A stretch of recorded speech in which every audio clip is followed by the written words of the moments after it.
Welcome back to my studio. My name is Elizabeth Bostic, and today I'm doing a Meeden haul, which I'm very excited about. I have paper, paints, brushes, and a palette. The first thing I'm going to open up is this porcelain paint palette. It's 8 inches by 5.5 inches, or about 20 centimeters by 14 centimeters. It is hand glazed and it's stain resistant, so you won't end up with a bunch of different colors on your white palette. It's very easy to clean. I've used it. This is me in the future.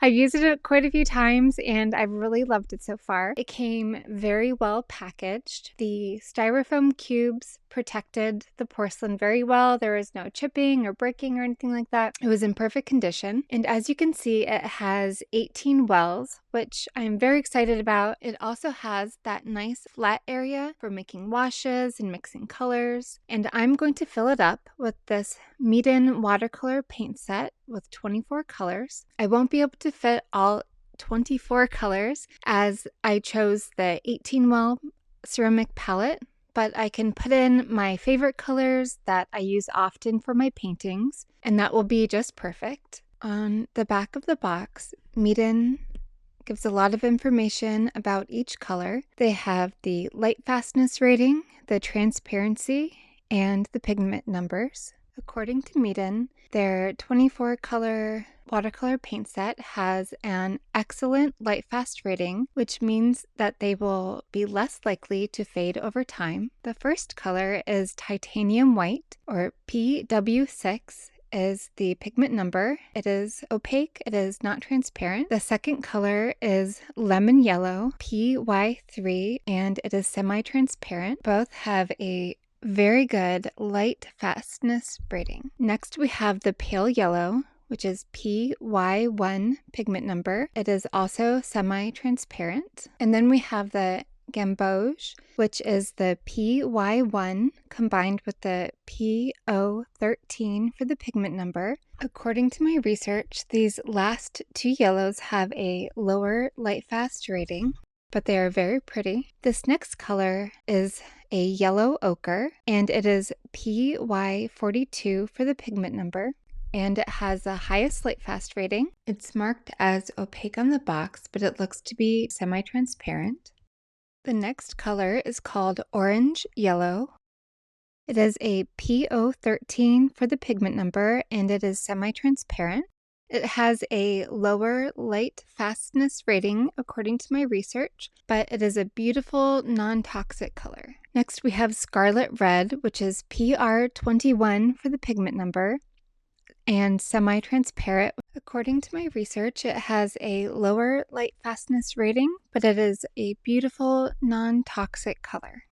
After that, we have vermilion, which is the PR21 and PO13. According to my research, PO21 has excellent light fastness, and PR13 has a lower light fastness rating. Then we have crimson red, which is PR21 combined with PR13.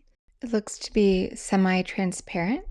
And then we have the rose, which is PV19. It has the highest light fast rating and is beautifully transparent. Then we have the cerulean blue, which is a combination of PW6 and PB15, the highest light fast rating, and it is opaque because of the PW6.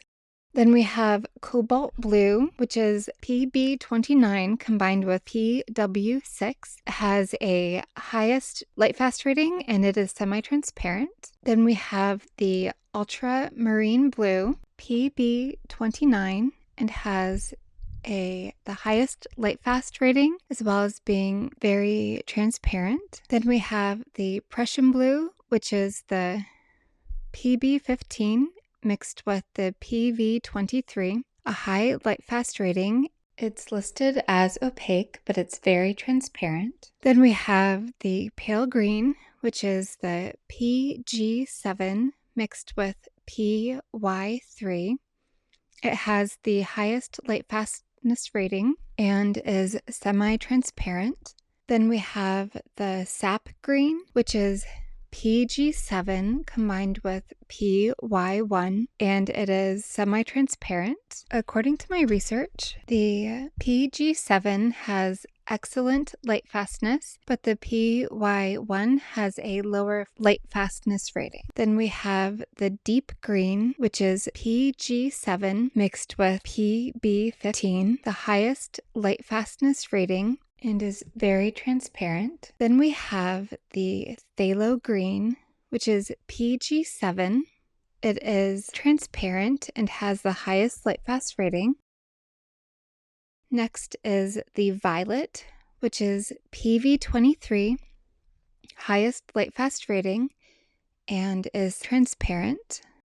Then we have the brilliant purple, which is PW6 combined with PV23, the highest light fast rating. It is opaque. Next we have the burnt sienna, which is PR101. It says here that it is opaque, but to me it looks more transparent, and it has an excellent light fastness rating. Then we have the raw umber, which is PBR6 and PBK11. The PBR6 has a very good light fastness rating, and the PBK11 has an excellent light fastness rating. The combination makes it semi-opaque. Then we have burnt umber, which is PBR6 and PY42, which has a very good light fastness rating. It looks to be semi-transparent.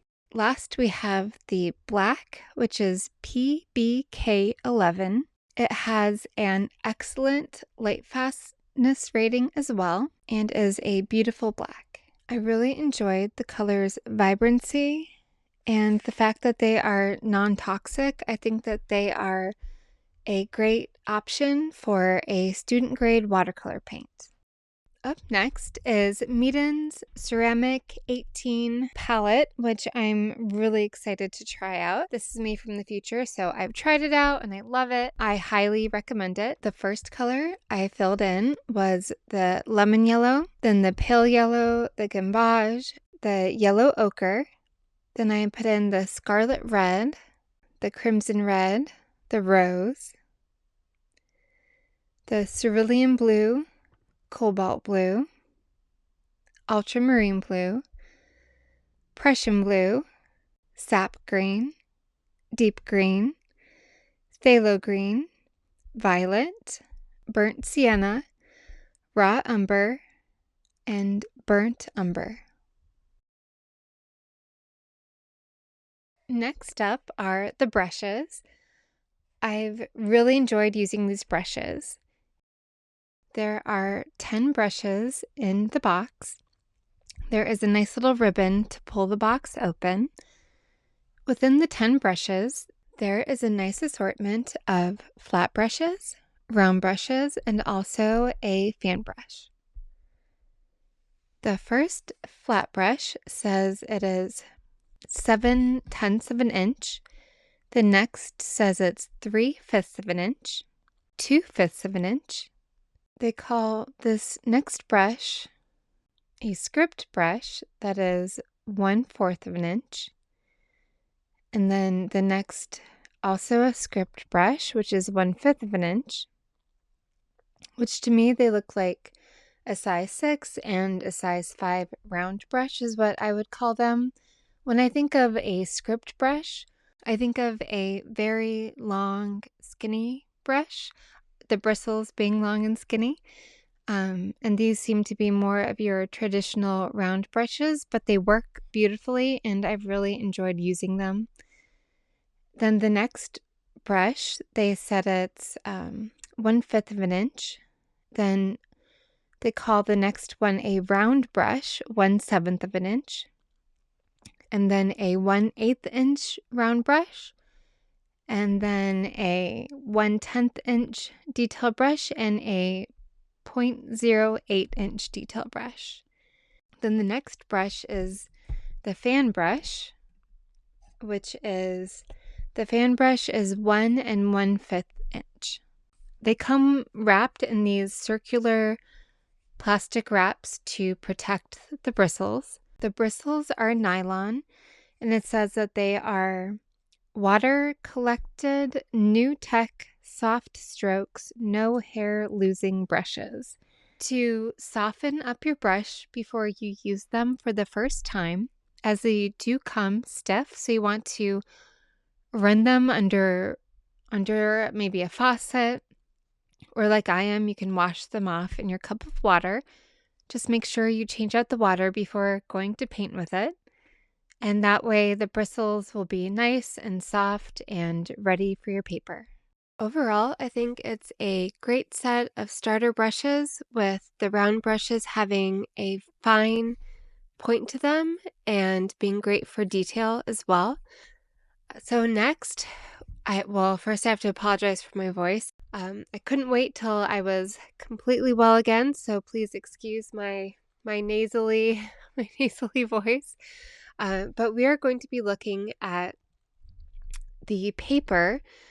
This is the Meeden's cold pressed 100% cotton paper pad. So it's all gummed together on all the sides except for this little area there that you can see where the arrow is pointing to, where it says open.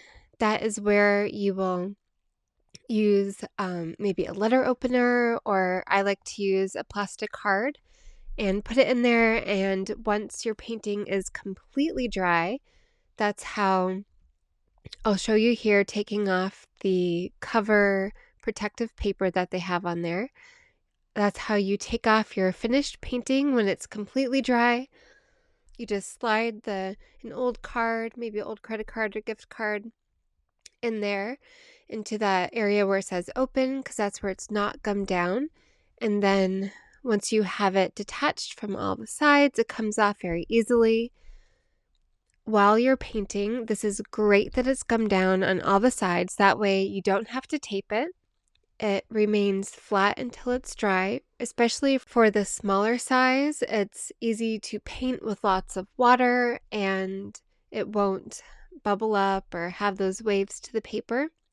It stays very flat until it's completely dry, and then when it's completely dry, you take it off of the pad. I've really enjoyed painting on Meeden's cold pressed paper. Especially this little pad is just so easy to pop out if you don't have too much time, no setup necessary. You're able to paint on it right away without stretching the paper or taping or stapling. It's just so much fun in that way. And I like the texture of the paper as well. I also like the bright white of the paper. I think it's a very nice cold pressed texture. I've also tried out their hot pressed paper, which I really enjoyed that smooth surface, being able to do some pen and wash detail or ink and wash details on it. But this cold pressed paper, I really do suggest, especially for beginners. You're able to have some really nice blending techniques on it. It's great for a wet on wet technique, and the slight texture allows for detailed and loose work. The colors blend easily and transition softly. The texture adds a bit of interest and whimsy to your work. I'm really impressed that I have used these brushes quite a few times, and they have retained that fine point, which is amazing for details. I love using the ceramic palette. It's just the best. I love that the watercolor set is non-toxic and has many beautiful bright colors. So overall, my recommendations would be the Meeden ceramic palettes, amazing. The brushes for the fine points, those round brushes, are fantastic, as well as the paper. I think the paper is wonderful. If you're interested in any of these products, I do have a code BOSTICART for 12% off of any Meeden art supplies at meedenart.com. As a Meeden affiliate, a small percentage of the cost of the art supplies that you buy through this link or the link in the description will go to supporting my art tutorials. So thank you very much if you do decide to use that link. There's no extra cost to you, and then I get a small percentage of the sale. I hope that you've enjoyed this Meeden unboxing, and I'll see you next time.